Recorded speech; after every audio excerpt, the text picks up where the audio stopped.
इकरा जी, आप कैंपेन में हैं, कितना मुश्किल है आपके लिए कैंपेन?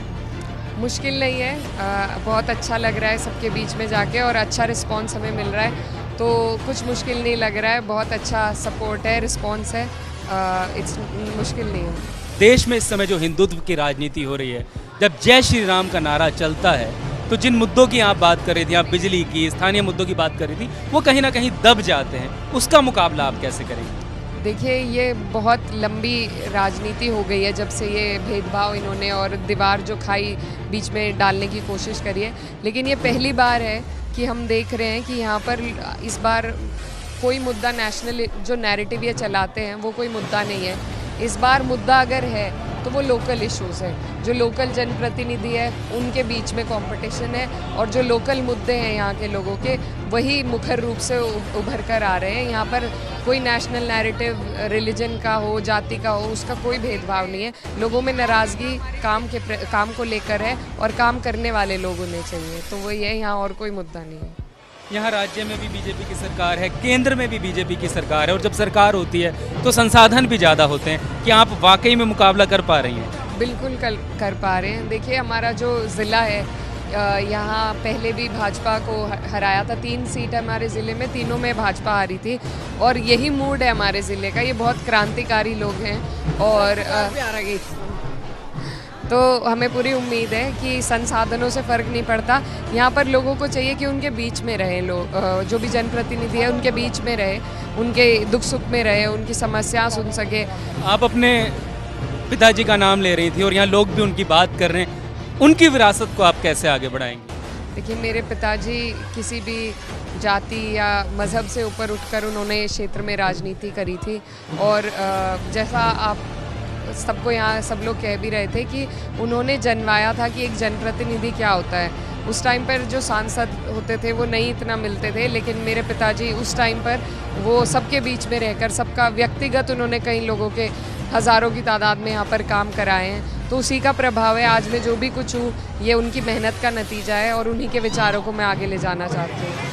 यहाँ बहुत यंग हैं, फीमेल हैं। भारत में महिलाओं के लिए संसद में प्रतिनिधित्व कितना मुश्किल है? अभी बहुत कुछ करने की ज़रूरत है, लेकिन स्टेप बाय स्टेप का प्रोसेस होता है। तो जितनी भी हमारी, मैं यही कहना चाहती हूँ कि जितने भी हमारी महिला कैंडिडेट्स हैं और आज हम महिलाओं के बीच में हैं, तो हम अगर अपनी आवाज़ को खुद उठा पाएँ, ये मौका अगर हमारी कुछ बहनों को मिल रहा है, तो मेरी सारी आधी आबादी से ये अपील है कि उनका साथ दें, क्योंकि जितना भी हम जितनी सीटें जीतेंगे उतना ही हमें ज़्यादा आगे हिस्सेदारी मिलेगी।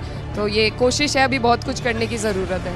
जनप्रतिनिधि जब लोगों के बीच में जाता है तो उससे प्यार भी मिलता है और कई बार गुस्सा भी लोगों का झेलना पड़ता है। कोई भावनात्मक पल इस चुनावी यात्रा में अभी तक आपके साथ आया है जो आपके जहन में बस गया? जी हाँ, आया था, लेकिन मैं भावुक हो गई थी थोड़ा। हमारे चुनाव का कार्यालय का उद्घाटन था, तो पिताजी को याद करके, क्योंकि ये मेरा पहला चुनाव है और अगर वो होते तो जिस तरीके से वो मेरा हाथ पकड़ के मुझे सबसे मिलाते, मुझे आगे बढ़ाते, तो वो किसी भी बच्चे के लिए सबका बहुत प्यार मिलता है।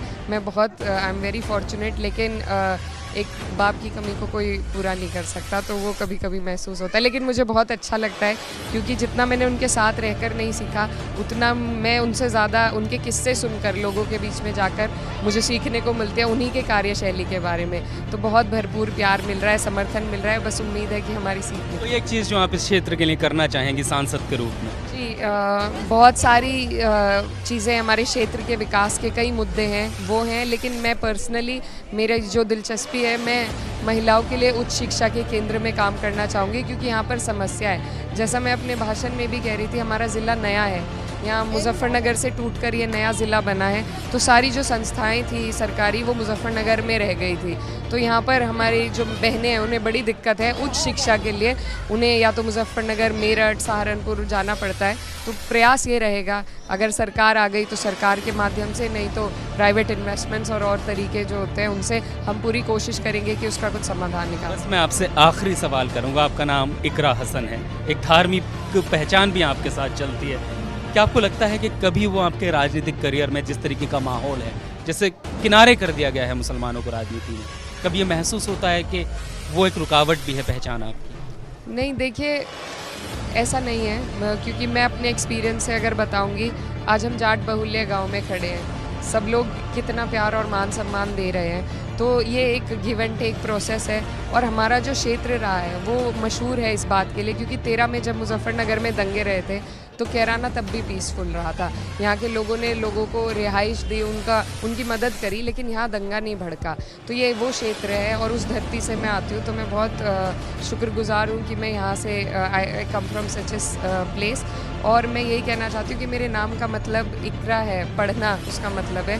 तो तालीम जो है वो बहुत ज़रूरी है किन्हीं समाजों को जोड़ने के लिए।